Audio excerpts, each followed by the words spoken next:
Halo teman-teman, halo semuanya. Saya itu sebenarnya lagi baca buku ini ya, memang jodoh, dan nanti rencananya pengen bikin reviewnya kan. Cuma tadi siang kebetulan saya iseng gitu lihat komentar-komentar di video yang belum sempet direspon gitu, dan ternyata paling banyak kan di video tentang Secrets of Divine Love gitu ya.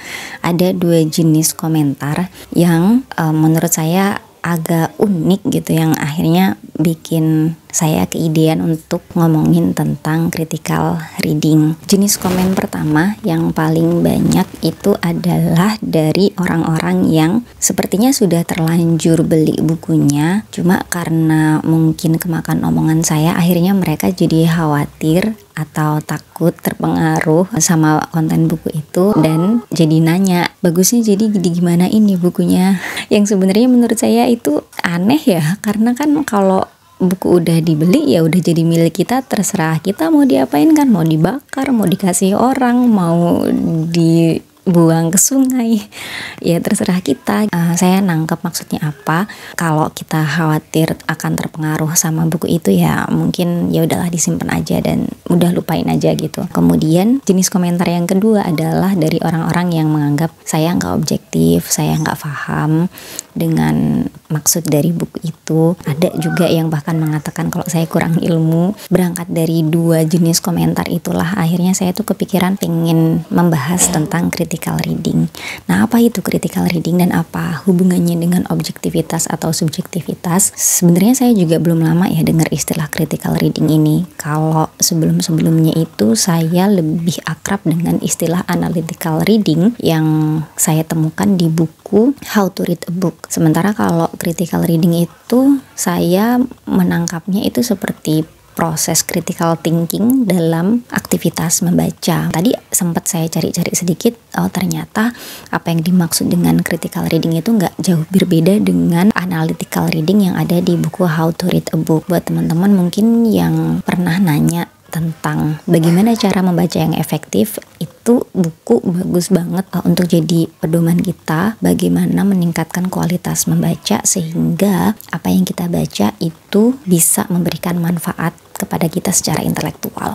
Nah, balik lagi ke critical reading itu sendiri, saya tadi sempat nyari tulisan di internet, ini saya nemu dari Monash University tentang critical reading. Critical reading adalah berarti kita membaca lebih dalam dari sekedar yang tertulis dan tidak menerimanya begitu saja. Kita berusaha untuk menggali makna dari apa yang sudah tertulis dan memahami pesan apa yang sesungguhnya ingin disampaikan penulis. Untuk melakukan critical reading, biasanya kita menganalisis dan mengevaluasi teks-teks dalam buku tersebut dan melakukan penilaian yang tepat sesuai dengan konteks dan standar yang ditetapkan. Dan melakukan penilaian ini maksudnya bukan berarti mencari-cari kesalahan ya, tapi justru untuk memahami maksud penulis dan akhirnya bisa menempatkan diri kita dengan sesuai sebagai pembaca. Kemudian apa kaitannya proses critical reading ini dengan objektivitas? Di sini masalahnya. Setiap orang secara sadar atau tidak pasti memiliki cara berpikir tertentu berdasarkan apa yang dia yakini. Makanya saya ngasih judul video ini critical reading bagi muslim. Kita sebagai muslim sudah memiliki standar tertentu dalam berpikir. Ada yang namanya fitrah akal yang harus dijaga dengan cara-cara tertentu. Sehingga kita ketika menemukan informasi atau mendapat informasi, akal kita akan memprosesnya dengan cara-cara yang sudah diatur dalam Islam. Nah, berangkat dari konsep berpikir itu, maka menjadi objektif dalam Islam itu bisa dipastikan hampir mustahil, karena pasti ketika kita menilai sesuatu ada bias yang sudah terbentuk dalam pikiran kita. Ini pernah dibahas sama Ustadz Wido Supraha atau Ustadz Hamid Fahmi Zarkashi kalau nggak salah dalam kuliah beliau berdua.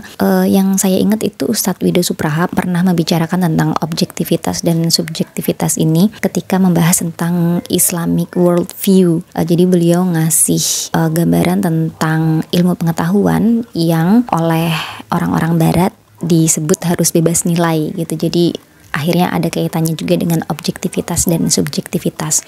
Nah, ternyata berdasarkan teori-teori yang beliau paparkan, tidak semudah itu untuk memiliki penilaian yang objektif. Seobjektif-objektifnya kita itu pasti ada subjektivitas yang berasal dari cara berpikir kita, kemudian cara hidup kita, dan seterusnya. Yang menjadi penting bagi kita sebagai muslim adalah kita sadar pada subjektivitas kita. Kita sadar ada batas-batas yang gak bisa dilewati, sehingga ketika kita menerima informasi yang bertentangan dengan apa yang kita yakini, kita bisa bilang, oh, this is not for me, atau this is not right. Oke, misalnya dalam society kita sekarang kan sering banget ya kita bilang nggak ada yang benar, nggak ada yang salah, semuanya tergantung perspektif. Bahkan dalam Islam juga seperti itu, makanya kita mengenal ada yang namanya fikih. Tapi yang perlu diketahui oleh seorang muslim adalah dalam perbedaan-perbedaan perspektif itu dan dalam segala kemoderatan berpikir kita, tetap ada batas-batas yang tidak bisa dilewati. Nah, disitulah kita butuh critical reading. Kemudian kenapa sih kita butuh critical reading? Sebagai muslim, kita dibekali fitrah akal sama Allah, dan kita wajib menjaganya dari pemikiran-pemikiran yang menyimpang. Itu alasan pertama dan menjadi alasan yang paling utama kenapa kita harus berpikir kritis ketika membaca. Mungkin alasan kedua yang lebih relevan ya menurut saya, karena kita umat Nabi Muhammad yang hidup di masa kata-kata menjadi senjata utama. Kalau di zaman Nabi Isa misalnya, orang akan takjub dan bisa kagum sama orang kalau misalnya ngelihat orang nyembuhin orang sakit. Kalau misalnya kita sekarang lihat ada orang bisa nyembuhin orang sakit cuma karena dipegang atau diusap-usap aja, kita nggak akan takjub. Kita paling cuma akan bilang, oh itu sihir. Mukjizat-mukjizat yang dikasih ke nabi-nabi sebelumnya, mungkin ketika kita ngelihatnya sekarang, kita akan ngelihat, oh mungkin itu ada caranya. Sementara kita umatnya Nabi Muhammad itu memang zamannya kita, zaman akhir zaman ini, zamannya kata-kata. Salah satu alasan Al-Quran menjadi mukjizat adalah untuk melemahkan para ahli syair pada saat itu. Dan di zaman umat Nabi Muhammad inilah kekuatan kata-kata itu yang bisa menggerakkan manusia. Kita bisa lihat kembali ke sejarah, peristiwa-peristiwa besar di zaman kita kebanyakan terjadi diawali dengan kata-kata yang menggugah dari pencetusnya itu. Di zaman kita, kata-kata adalah hal yang paling berpengaruh besar untuk membentuk pola pikir. Ya, kita bisa lihat misalnya penyanyi-penyanyi yang bisa menyentuh hati dengan lirik yang menggugah atau yang bisa menyentuh hati itu pasti lebih banyak digemari daripada yang mereka punya lirik-lirik yang mungkin nggak terlalu bermakna. Karena kita hidup di zaman kata-kata, kemampuan critical reading sangat penting. Kalau kita tidak punya kemampuan critical reading, maka kita akan mudah dimanipulasi pada keindahan kata-kata dari buku yang kita baca. Nah, gimana caranya supaya mempunyai critical reading? Ini sebenarnya setiap orang itu punya cara yang beda-beda ya untuk approach kemampuan critical reading. Cuma dari pengalaman saya, ada 2 fase di mana kita harus membangun supaya pola pikir kita disetting ketika mau membaca sebuah buku. Kita harus ingat sebagai muslim, apa tujuan kita membaca. Ketika kita mengambil sebuah buku di toko buku atau kita memutuskan untuk membaca buku, apa tujuan kita memilih buku itu? Itu sangat penting sebagai muslim, oke? Dan sebelum membaca, kita harus aware dulu sama kemampuan atau level pengetahuan keislaman kita. Kita harus paham perbedaan antara ulama, ustadz, atau penulis umum yang misalnya kalau buku ini ditulis oleh ulama, atau buku ini ditulis oleh ustadz, atau buku ini ditulis oleh akademisi yang dia menulis tentang Islam.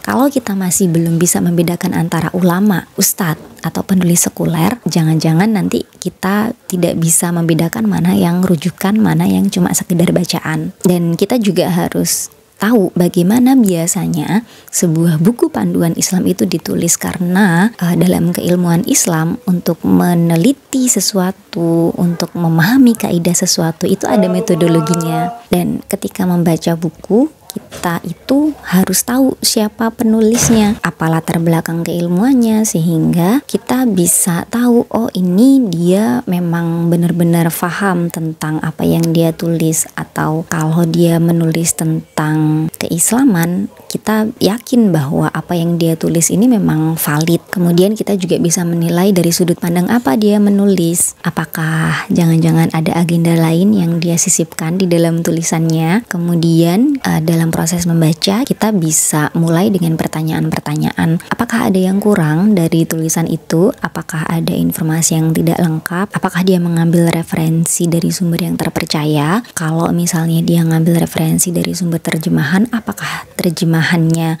akurat? Dan bagaimana gaya penulisannya? Karena seperti yang saya sampaikan tadi, kita hidup di zaman kata-kata. Perbedaan penggunaan istilah itu sangat bisa mempengaruhi perbedaan definisi dan sudut pandang dari orang yang membacanya. Dari berbagai macam pertanyaan, kemudian analisis dari tulisan yang kita baca itu, kita bisa menilai apa tujuan dia menulis buku itu. Dan critical reading ini adalah proses ya, yang harus diasah secara terus-menerus. Untuk kita yang mungkin bahkan masih belum bisa menjawab pertanyaan pertama tadi, ada di level mana pemahaman keislaman kita, maka berarti kita masih perlu membangun kemampuan itu dengan cara belajar lebih banyak lagi tentang Islam. Bisa dibilang satu-satunya cara yang paling baik untuk membangun level pemahaman keislaman yang baik adalah dengan memperbaiki pemahaman akidah dulu. Karena kalau pemahaman akidah kita sudah kokoh, sudah benar, maka ketika kita membaca buku-buku yang lain, kita akan memandangnya dengan sudut pandang Islam dan kita tidak akan mudah tersesat dengan istilah-istilah yang mungkin bisa saja menggelincirkan kita dari akidah yang lurus. Mungkin nanti saya akan bikin video khusus yang membahas buku How to Read a Book. Mudah-mudahan ya. Tapi setidaknya ini yang mau saya sampaikan sekarang sudah tersampaikan. Mudah-mudahan ada manfaatnya buat kalian. Terima kasih yang sudah nonton. Sampai ketemu di video selanjutnya.